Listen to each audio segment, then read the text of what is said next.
Igicamunsi cyiza mwebwe mukomeje kudukurikira, mukomeje kuba natwe muri gahunda z'amakuru ndetse n'ibiganiro bitandukanye. Ni Disco News, ikaze muri amakuru. Ni byinshi bikomeje kugenda bivugwa, ariko nk'uko nanabagejejeho mu kanya gato amakuru avugwa kuri Bobi Wine, hari amakuru yandi akomeye cyane aturutse muri iki gihugu cya Uganda, kimwe mu bihugu biherereye mu majyaruguru y'igihugu cy'u Rwanda. Haherutse amatora y'umukuru w'igihugu yatsinzwe na Perezida Yoweri Kaguta Museveni, ariko gusa Bobi Wine wo mu ishyaka ritavuga rumwe n'ubutegetsi NUP akaba atarigeze yemera ibyavuye muri amatora. Kuva ayo matora yatangazwa cyangwa se amajwi y'umukuru w'igihugu yatangazwa, ntabwo Bobi Wine yigeze yongera kugaragara mu ruhame. Bivugwa ko yahunze iki gihugu. Amakuru akavuga ko ubu tuvugana Uganda yaciye ku butaka bwayo abanyamerika babiri. Leta ya Uganda yafashe icyemezo cyo guca burundu abanyamerika babiri, Jeffrey Smith ndetse na Robert Amsterdam, ku butaka bwayo, ibagaragaza nk'abantu batemerewe gukandagira ku butaka bwa kiriya gihugu cyo mu majyaruguru y'u Rwanda. Smith washinze ikigo Vanguard Africa na Robert Amsterdam usanzwe ari umunyamategeko ukorera mu Bwongereza, akaba n'umuyobozi wa Amsterdam and Partners LLP Uganda. Ibafata nk'abakoze ibikorwa byo kwivanga mu miyoborere y'imbere muri yo mu buryo bunyuranyije amategeko. Kampala ifata ibikorwa byabo nk'ibigamije kandi kwisenya ku rwego mpuzamahanga no gushyigikira ibikorwa bya politiki bifatwa nk'ibihungabanya umutekano w'igihugu cya Uganda. Inzego z'umutekano n'iza diplomasi muri iki gihugu zivuga ko bariya bagabo bombi bashinjwa ibikorwa byo guhangana na leta ya Uganda byarenze ubuvugizi busanzwe bikajya mu bikorwa bya politiki bigamije kandi kwihungabanya leta ya Uganda.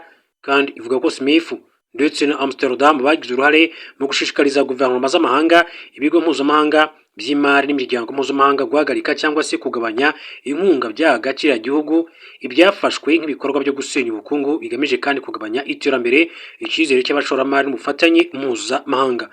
Inzego z'umutekano zivuga kandi ko bombi bashyigikiye cyangwa se bakamamaza ubutumwa n'ibikorwa by'amatsinda afatwa nk'ahungabanya umutekano hakurikijwe amategeko ya Uganda, ndetse bagakwirakwiza ubutumwa bugamije gukurura imvururu no gutesha agaciro inzego za leta.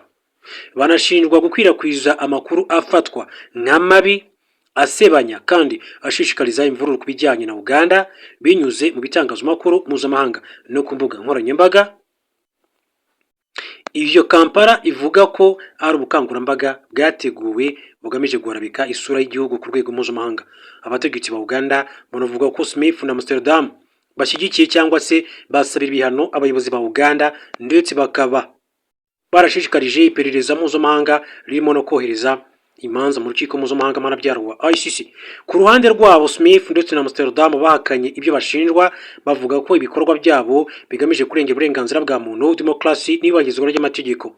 Bavuga ko ubuvugizi bwabo bukorwa mu buryo bwemewe n'amategeko kandi bushingiye ku mahame mpuzamahanga y'uburenganzira bwa muntu, kandi ko gusaba ibihano cyangwa se kubazwa inshingano ku rwego mpuzamahanga ari uburyo bwemewe bwo guharanira amahoro.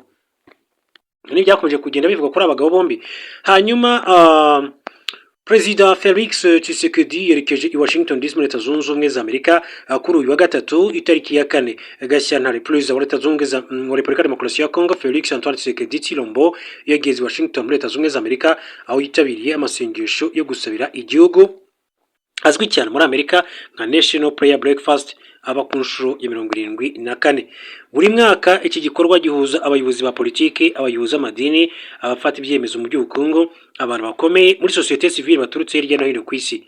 Umukuru w'igihugu wa Congo watumiwe n'abateguye iki gikorwa azitabira iki giterane kidasanzwe, aho imyemerere, diplomasi na politiki biba byahuriye hamwe.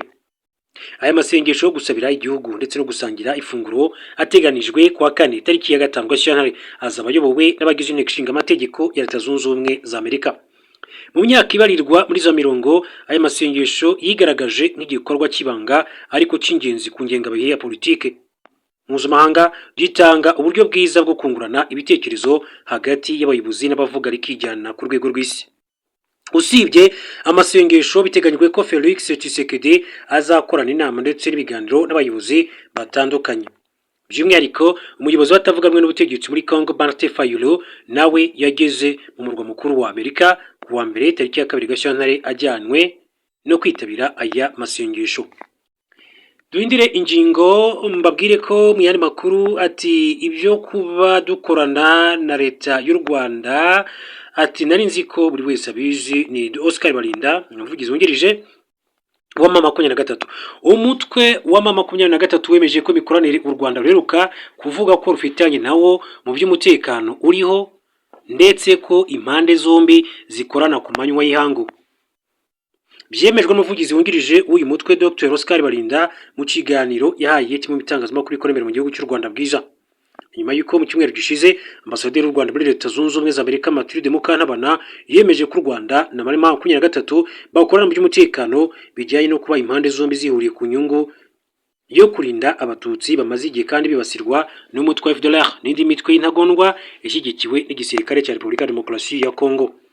Dr Oscar Balinda yagaragaje ko ifatwa rya General de Brigade Gakwera Jean Baptiste wari umunyamabanga wa FDLR u Rwanda rwashyikirijwe na mama 23 muri 2025 ari umwe mu misaruro ubwo bufatanye bumaze kugeraho.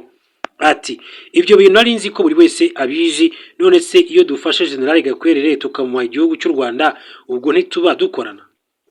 Nge ubwanjye ni njyewe wamuherekeje hariya ku mupaka, byabaye serwihishwa ntibyari ku manywa y'ihanguse. Imikoranire rero irahari kubera ko turahiga FDLR hano, ati yo tuzifashe tuzi igihugu cy'u Rwanda tuba kandi twavuganye tuti abantu banyu bari aha ngaha twabafashe mube hafi tubabashyikirize. Ibyo birakorwa, ati bigakorwa ku manywa ihangu. Dr Oscar Balinda gishimangiye ko nta gitangaje mu byo Ambassadeur Mukantabana yavuze kuko imikoranire isanzwe ihari. Yatanze kandi urugero urujya n'uruza rw'abantu rukunze kugaragara ku mipaka ihuza u Rwanda na Repubulika ya Demokarasi ya Kongo, avuga ko udashobora kandi kubaho impande zombi zidakorana. Yunzemo ati rero yabivuze neza Mukantabana yabisobanuye neza ati mama 23 turafatanya mu rwego rwo kugarura umutekano. Ni ukuri kandi birazwi, ntabwo bikorwa rwihishwa, bikorwa ku manywa y'ihangu. General Gakwera Jean Baptiste yagiye ameze gutya, ati yamanitse amaboko bamusaka, twese ntitwari duhari se? Dr Oscar Balinda yavuze ko usibye u Rwanda mama 23 ivugana na Uganda umunsi ku wundi kuko bitashoboka ko waturana n'umuntu ngo mureke kuvugana. Yunzemo ko bishimira ko bafitanye umuturanyi mwiza nk'u Rwanda. Ati niba u Rwanda ruvuga ko rwashyizeho uburyo bw'ubwirinzi mu mipaka yarwo, twebwe umwanzi turamurasa, noneho tureba imbere gusa, inyuma nta kibazo na kimwe dufite. Dr Oscar Balinda yunzemo ko nka AFC 23 bashyigikiye mu bikorwa amasezerano y'amahoro u Rwanda rwasinyanye na Repubulika ya Demokarasi ya Kongo, ndetse atari bazabona ingingo ziyakubiyemo nk'iyo gusenya umutwe wa FDLR zishyizwe mu bikorwa. Akaba rero ari byo bikomeza kugenda bigarukaho muri rusange. Hanyuma mbashimire mbifurize gukomeza kugira ibihe byiza.